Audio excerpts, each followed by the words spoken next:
people, because the majority, some also support us, because I think we also doing all the policy and run the countries. But anyway, I came from the election. I think this is the one thing, that the way to tell that this government satisfied with the people is democracy. I think this is the way that the thing should be. So that's why myself and my government, I came from the election. So I think the election and the democracy has the process to monitor and to be judged and to evaluate myself, that whether I should be in this position or not. Well, in that case, why don't you call a new election now?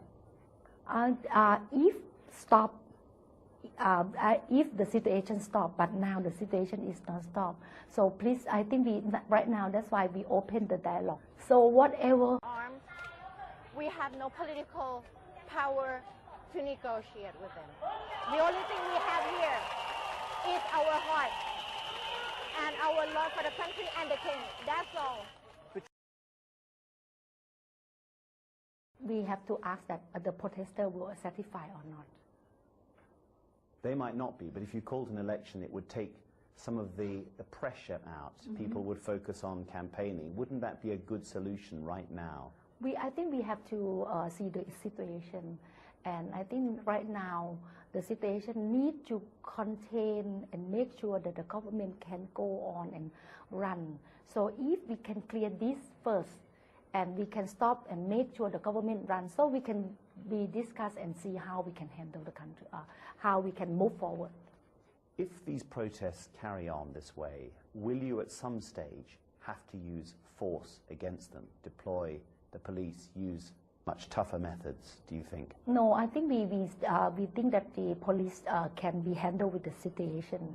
Because they're not handling it, they're just backing off completely, aren't they? The police are doing nothing at the moment. No, I think because we don't want to confront, we're using the law, so that's why. We don't want just only like, we do some like make, move forward and make people unhappy. So we have to be careful, because this situation is very sensitive.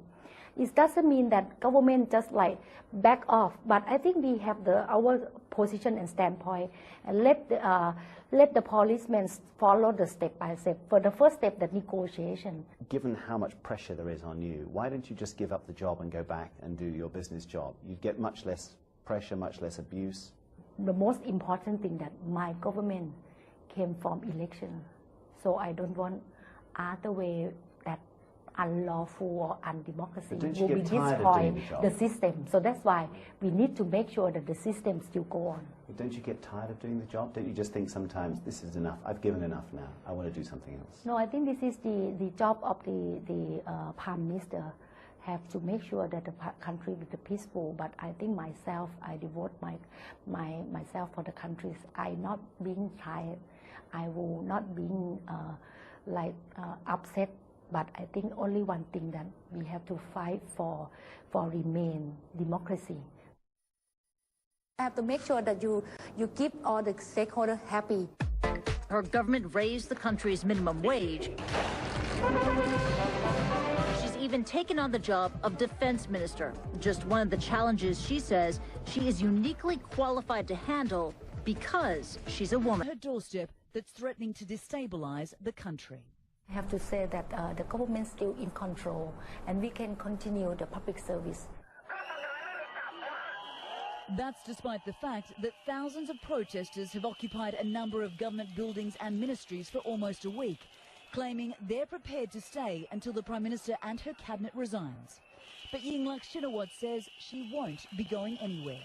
As the Thai people, we would like the protester that please stop the protesting, and we can be, because you already expressed your condition, and then government would like to open the dialogue and talk to them.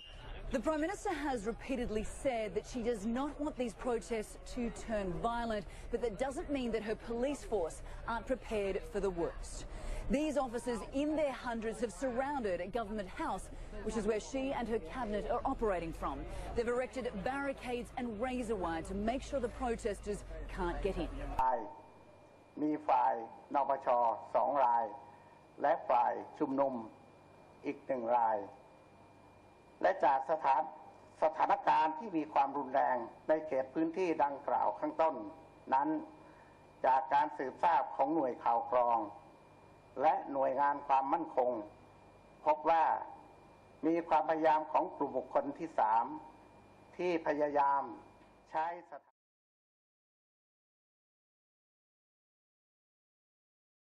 ฟังจากท่านนะคะดิฉันเองก็เรียนยืนยันค่ะว่า I make decision